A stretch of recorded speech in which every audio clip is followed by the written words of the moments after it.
24, never been in a relationship before, and that's okay. Making friends in your 20s is literally so weird and so hard, and let's normalize that. It is literally never too late to change your mind. And then I took chemistry, and I was like, oh my god, this is not the right field for me. I always recommend people to start YouTube channels and just start posting on social media.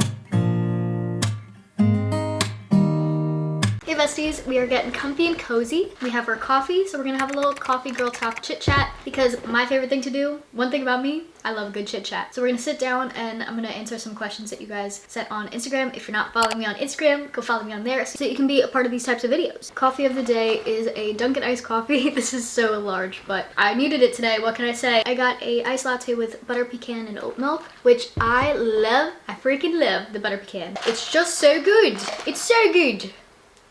Anyway, let's get to the questions. Okay, so I got 2 questions along the lines of like starting a YouTube channel and having confidence when starting a booktube. Someone said I want to do YouTube, but I don't know if I'm pretty enough because now people have to be good looking to grow. Which, first of all, you are so pretty. I don't know why you're out here believing that you're not, because that's just silly. That's so silly of you. You're gorgeous and beautiful, and I really do think confidence, beauty, it's a mindset. If you go into a situation, like if you tell yourself, I am the hottest thing to walk this fine earth, and you just go about your life with that energy, people will sense that. And then they'll think you're attractive because your energy is attractive because you have that mindset of being attractive. I don't know. I almost dropped my phone, but I saved it. Oh my goodness. Oh my goodness. And I didn't even have a whole cup of coffee today. And we're already in such a mood. Anyway, yeah, like I get this. Like even on TikTok you have some girls who are just like posting themselves lip syncing and they're hot. So they get like 1 million views. And then it's really humbling when you try to do the same thing and then you get like 4 views. And I mean like, props to them, like I hype them up, like good for you girl, like get on that grind. So like I get this way of thinking where you're like, oh my god, like only pretty people grow, only pretty people get the views, but it's just, I don't think that's true. Like if I had to follow an influencer who was really pretty or an influencer who was really funny or had a great personality or had things that I agreed with or, you know, had, I don't know, interesting content, I would rather the interesting content than just because someone's pretty.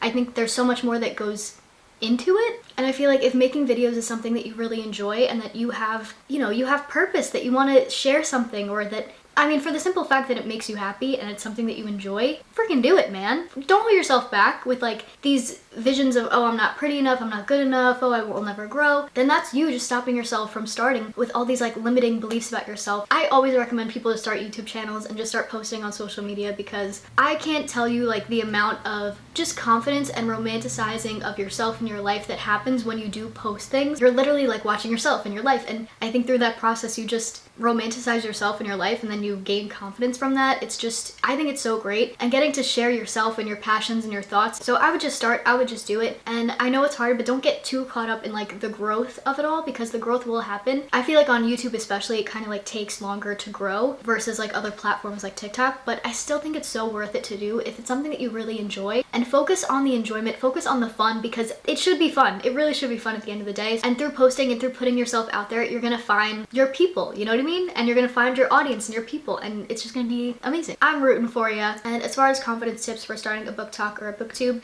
I feel like this goes for like any, not even like just booktube, but just starting a YouTube channel in general or starting to post on TikTok. It's so awkward when you're first pulling out your phone and trying to film. It feels so awkward. For me, like I started posting consistently on TikTok, and that was the platform I really grew first. But I also like, I had a YouTube channel in like middle school, high school, but I always like deleted the videos afterwards, or like I wasn't consistent with it until like more recently. But I would say it's gonna feel awkward. It's just, it's something new, it's something you're not comfortable with, and anything that's outside of your comfort zone, it's not that you can't do it, it's not that you're not good at it, it's just you're not used to it. And the only way you're gonna get better at something is if you do it more and more and more. So my biggest tip would just be to start. Make bad videos, make horrible videos, and let go of that pressure of it, oh, it needs to be perfect, it needs to be amazing, because chances are it's just not, but that's okay. I think the biggest hurdle is just getting over that like starting point. But then once you start and once you like make a promise to yourself that I'm gonna show up consistently, I'm gonna do this consistently, over time it happens naturally. You just get better at it, you get more used to it, you get more comfortable. And that's the biggest thing with me with anything, because I'm such a perfectionist. So I'm like, no, everything I do has to be right and perfect. What? Like, that's crazy. So I really had to tell myself, like, it's okay to be a beginner at things. And that goes with anything, like whether it's social media or starting a new job. You just have to tell yourself, like, it's okay to make mistakes. It's okay to grow. It's okay to be a beginner and learn as you go, and give yourself the freedom to do that. And like, just be nice to yourself and know that, okay, like each time I do it, I get better, I get more comfortable. You can do the things that you enjoy and you don't even have to be good at them. Let go of that pressure of like having everything to be perfect. I always say this, you can sing off key, dance off beat, cook crappy cakes, crappy cookies, draw stick figures. Like, as long as you have fun doing what you're doing, as long as you enjoy it,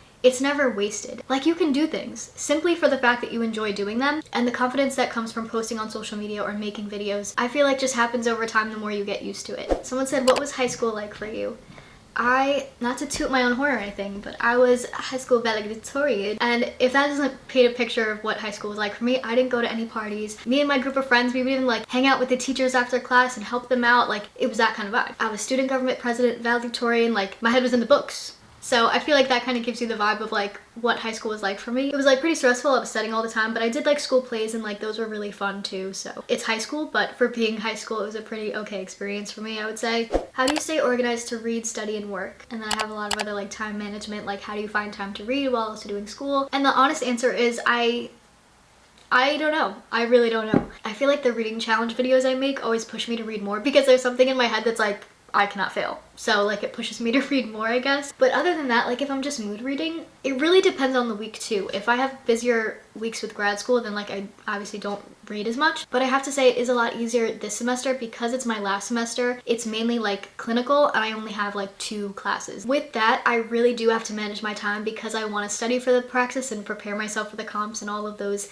you know, looming exams. So it does get a little stressful, and I feel like to-do lists and schedules. I have a study schedule, I have a content creation schedule, I have my regular like weekly to-do list, and I love to-do lists, and they just keep my brain happy and less stressed when I have a plan for every week, every day. I know what I'm gonna do. And recently what I've been liking to do too is add those little self-care things to my to-do list, even if it's like something silly like I'm gonna do the dishes today, I'm gonna clean, I'm gonna film a video, I'm gonna try to do a workout, which me and working out, that's one goal that I really want to accomplish, but I just find it really difficult to get myself to work out. But I know that it makes me feel good, so I'm like, girly, why wouldn't you do the things that you know make you feel good? Like, that's just silly. So that's one thing that I've been like trying to work on to like get a consistent workout schedule. So I would say, I know it's a boring answer, but to-do lists and planners, they really make a difference for me, and I think it helps me manage my time the most. And I also usually like to read every night before bed, so that also helps with like getting the reading time in. I have that like me time at night. Someone said, do you feel pressure to read a lot of books by the end of the month? And I can't say that I do. I do sometimes feel pressure to finish books and read books quickly so that I can post a video about them, because I love making reading vlogs, but it's harder when like things get busier or I'm in like a reading slump or like I can't finish books that quickly. So then sometimes I feel the pressure of like, oh my god, but I really want to make a reading vlog and I want to post this kind of video and this kind of video and do this trend and do this challenge.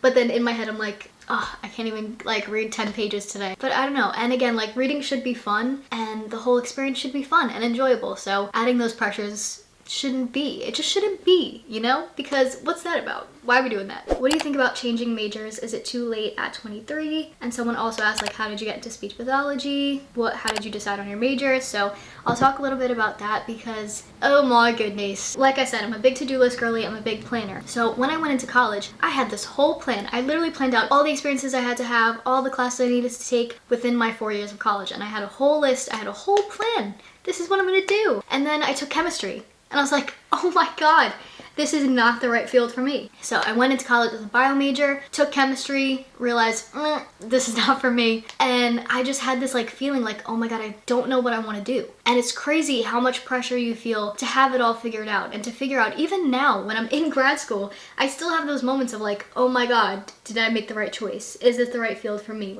Like that feeling is just so normal. It's so okay to be confused and to not know exactly what you want and be 100% sure. Like, let's normalize that, because it's just so okay to not know what you want to do and to try different things out. I feel like especially in college, there's just so much pressure to figure out what you want to do. And how I got into speech pathology was at that point where I was like, oh my god, I have no idea what to do. I was looking into just like the list of majors at my school, and then I came across speech pathology, and the more that I looked into it, like the more I was intrigued by it, because it seemed to like combine like a little bit of education, a little bit of bio, a little bit of science, like all of those things. that I was really interested in. And I would 100% recommend shadowing someone and reaching out to people in the fields that you're considering and just shadowing them, observing them, because that's where I got the most, I guess, confidence in my decision of like what to major in. But yeah, I would say the biggest thing is like going in and actually observing someone in that field that you're considering, because it could really give you a good idea, and then you can ask them questions and be like, hey, how did you get into this, and stuff like that. So I think it's just really cool to get that inside scoop. But to address the other part of this, 23 is never too late. It is literally never too late to change your mind. It's okay to go into one thing, realize it's not for you, and then change it up and try something else. I know that like society and like, I don't know, it's just like frowned upon to like change your mind and be confused, but it's so normal and it's so okay to change your mind, and sometimes you're the better for it because you have all these different experiences. And that's just life, is like figuring out what's right for you and trying things and discovering who you are and what you like. And you never really know until you try those things. So I don't think it's ever too late to change your mind. So don't get down on yourself and just follow what feels right to you. Follow what feels right to you in a moment. And that's the best you can do. If you could be any vegetable, what would you be? Why is this the hardest question out of all of these? I'm sorry, I'm gonna be basic and I'm gonna say broccoli. Because it's a classic. It's just classic. So I'm gonna go with broccoli, but if you feel any differently, if you think I'm a certain vegetable, I'm curious to know, what vegetable do you think I am? Leave a comment down below. For those of us new around here, can you tell us a little about you? Oh, of course. I am 20, oh my god. Anyone sometimes like forget how old you are? I'm 24, I'm an SLP grad student, I'm in my last semester of grad school. Right? Reading is one of my hobbies. I've always loved to read. I love posting on social media. I love posting my book content, but also lifestyle and positivity. Those two things are what I'm most passionate about. I am a Pisces. I have an older sister, Brianna, who I love so much, and she's probably watching this because she watches my videos. Love you, Bri. Love you, girly. Any advice on making new friends and not changing yourself to fit in? I actually relate to this so hard because I find like without even meaning to, I'll kind of like not change myself completely, but like change the way I approach interactions based on like who I'm with, which like I don't think is always a bad thing, but then sometimes I'm like, oh my god, why? I don't know. You know, I hope I'm not even explaining this right, but honestly, making friends, I don't even know if I could give advice on that because I'm like, to be so for real, I'm struggling with that myself. Like, college was one thing. I was living in a dorm. You're surrounded by people all the time. It's just so much easier to make friends that way. But making friends in your 20s is literally so weird and so hard, and let's normalize that because I feel like whenever I post about this, so many people relate, and you really don't know like how many people are in the same boat as far as like struggling with making friendships, especially in your 20s. It's just harder. I think it takes more effort and more work than like when you were younger and in school. It's just different and it's weird. And I think the biggest thing with like not changing yourself to fit in is that whenever you go into a situation where you feel like you need to prove yourself, or you just feel like that effort of like, oh, I need to prove myself to these people, oh, I want to fit in with them, like run away. Get out of there, because those people or that person can be great and they can be great people, but that doesn't always mean that they're compatible with you. And the best genuine friendships are when you can be authentically yourself and they just match your energy and they match your vibe and they allow you and praise you for being who you are. When you're authentically yourself, you're gonna find your people. Like, it's just gonna happen. And it might take longer than you think it will, but it's so worth it when you find those genuine, authentic friendships that you don't leave feeling drained, feeling like you're trying too hard, that you just are who you are and they love you for it. And that's what you want, and you can only find that if you're being yourself authentically. Also, kind of related to friendship, someone asked, any advice on loneliness? I've been feeling depressed because I have no one. Like, you have no idea how much I relate to this, and I hope you can at least take a little bit of comfort knowing that you are definitely not alone in this feeling. Like I said before, with my struggle to make like genuine friendships, and I've always wanted like a big girl group and like just have a lot of like genuine good friends to like hang out with all the time and have fun with. And right now I have one genuine who I am just so lucky to have her in my life, and sometimes we just like periodically cry over how much we love each other. And my bestie from college, she's my ride or die, and I really just appreciate the genuine friendship that we have. But she does live far away from me. I think a lot of my old friendships just like we fell off or we grew apart, like different things, which I still have so much love for every person who has ever been in my life. And even when people lose touch or grow apart, I think that's just normal. And that's another thing like to normalize about friendships in your 20s, is that your friendships are just gonna look different, and that's okay. And I'm a stay-at-home daughter. I've never been in a relationship before. Like, all these things I'm just trying to normalize for the other people out there who are in the same situations, because I know that like I would get down on myself about those things, but I would have appreciated seeing a video like this, like just normalizing it and saying it's okay to feel lonely, it's okay to feel confused, it's okay to feel like you don't have a crazy social life and aren't going out all the time and have a bunch of friends. It's okay to wait instead of rushing these milestones, even in relationships, to wait for someone who you actually really like, and to not get down on yourself if it takes longer than you expected. But I think my advice for loneliness is to really focus on self-love and doing the daily things that make you happy, finding like a passion project or finding things that make you feel good about yourself and doing those things, finding little hobbies that make you feel good, working towards those goals that you have, and just focusing on self-love and the daily things that you do to fill up your cup really make a difference. Also, social media has literally been a saving grace for me, and I can't tell you how much it has helped, like when I feel those moments of loneliness, to have social media to lean on too, and to post a video, make a video, or post on TikTok, post on Instagram, DM you guys and talk to you guys on different platforms. Like, it just helps with that loneliness, I think. So I would definitely recommend posting on social media, and it helps you find your people too. Like, I've met so many amazing people through posting on social media that have connected me to people that have similar interests, and it's just so cute. It's just so cute to be able to like make friends that way. So I think social media especially could be like a great tool for that, connecting you with your people. Another thing I've been trying to do, which I feel like does help with loneliness sometimes too, is getting yourself out there. I know that like sometimes when you're in those funks, like the last thing that you want to do is step outside your house and get out of bed, but it makes you feel so much better to not sit in the sucky. It just feels so much better if you push yourself to go for a walk or go to a coffee shop and do work, and then you like have your routines of like getting yourself out there, where then maybe you'll have a cute interaction with someone, or I don't know, you know what I mean? Like little things like that to just get yourself out of your comfort zone. Favorite read as of recently? I'm gonna say maybe Powerless. I really enjoyed Powerless. It's like a romantic fantasy by Lauren Roberts. I just ate this book up. It literally had me kicking, screaming, giggling the entire time. It was just everything I could have wanted out of a romantic fantasy. What do you use to film your videos? So I started out filming on my phone, which honestly I think is still like a great way to even like start a YouTube channel. Like the quality is actually pretty good on iPhone cameras. So if you're like starting a YouTube channel, start with your phone. You don't need this crazy equipment to start. But after a while, like with my storage and everything like that, it just started to get annoying. So I figured, let me really invest in this and buy myself a camera. I currently use the Canon EOS M50, and I love this camera so much. It's just so good and I love it. I'm also 23 and never been in a relationship. How do you deal with feeling like you missed out? Which I'm just so glad that I'm not alone in being 23 and never having been in a relationship. And honestly, sometimes I do feel like, oh man, like I missed out on like all these experiences and being young and just having fun and all that stuff. But honestly, I really wouldn't have done anything differently. I still feel like I'm gonna find my person, and when it feels right, it's just so much more special to do those things and like to be in a relationship with someone that you really, really like, versus like just wanting to be in a relationship because you think that's what you should be doing at this age. And like even like to get super real, like having sex and losing your virginity, having your first kiss, all these things like, and like milestones, I guess. I feel like especially with girls my age, especially in college, like you have these conversations of like, oh, should I just like do it to get it over with? Shouldn't I, at this age, should I be, you know, doing this and that? But I can't tell you how important it is to do what feels right to you, whatever that is. And I'm not poo-pooing either way, that like whatever you decide to do like is great, as long as you really want to do it, versus you thinking, oh, I need to get this out of the way because other people my age have already done this and that. I feel like I'm not explaining this right, but I just want to make it clear that it's so okay to go at your own pace and to do whatever feels right to you, versus feeling like you need to be doing certain things just because other people are doing it. And like in college, when I had like my first kiss and stuff like that, it wasn't like, no offense to the person I had my first kiss with, but it wasn't good because I didn't actually like the person. In my head I was like, oh well, I need to get my first kiss out of the way, which like that's fine if you want to do that, but I just think it's so much more special and so much more meaningful and so much more enjoyable when you do those things with someone that you actually really like and then you get the right feeling about. Like, just please don't put that pressure on yourself to feel like you need to be doing whatever it is, like relationships, life, anything, that you feel like you need to be doing something at a certain point, that you're on some sort of weird timeline with how your life should go, because everyone is on their own timeline and you really can't compare that. As long as you're doing what feels right to you, go at your own pace. Don't get down on yourself or put that weird pressure on yourself to do anything that you don't fully feel right doing. And I just want to get that message out there because I feel like when I was younger and when I was in college, I did feel a little bit of that pressure to be like, oh, am I weird for not doing this? Should I be doing this at this age? And like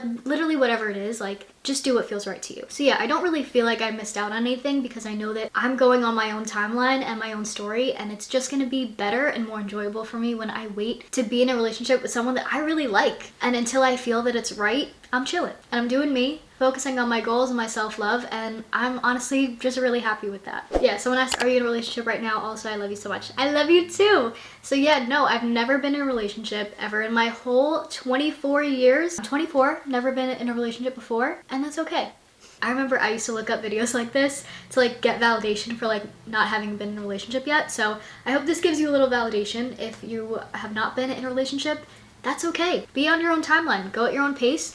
And don't force things, just wait till it feels right and do you. And also, even like in a social situation, like the way you talk about it, the way you act about it, like I remember I was at a party once and it just seemed like so taboo to like still be a virgin, whatever. Like in college, everyone's hooking up with everyone and that's just like the culture. I was at a party, we were playing like one of those like drinking games, but I was with this group of people and I don't know how it came out, but I was just like so open about it because I was like, I don't really care. You know what I mean? Like why am I gonna like be embarrassed? That's only gonna make them, like the way that you present information, if you present it confidently and like you own it, other people are gonna respect that. So I feel like the reaction I got was, I don't know, it was like nice because they were like, oh, like good for you. Like it was just like a nice reaction versus me if I had presented it like, oh my god, I'm still a virgin, yeah, like I feel like the reaction I got would have been like, aw. But the fact that I said, yeah, everyone's on their own timeline, and then everyone kind of respected me for that, in a way, I guess. You know what I mean? So if you're like insecure about that, it's all about the way that you own it and present it, and just feel confident in yourself and in your own timeline and your own story. And let's normalize people doing different things and having different timelines. Like it's so okay. You don't need to be doing anything at a certain age or at a certain time. Just own your life, own who you are, and that's it. So I think those are all the questions I'm going to answer for this video. If you guys want me to do another one of these videos, I would love to, because I love these types of videos. I love sitting down and chatting with you guys. So I hope you guys enjoyed this video. I hope I gave a little bit of some good advice, hopefully. I love you guys, and I'll catch you in the next one. Bye.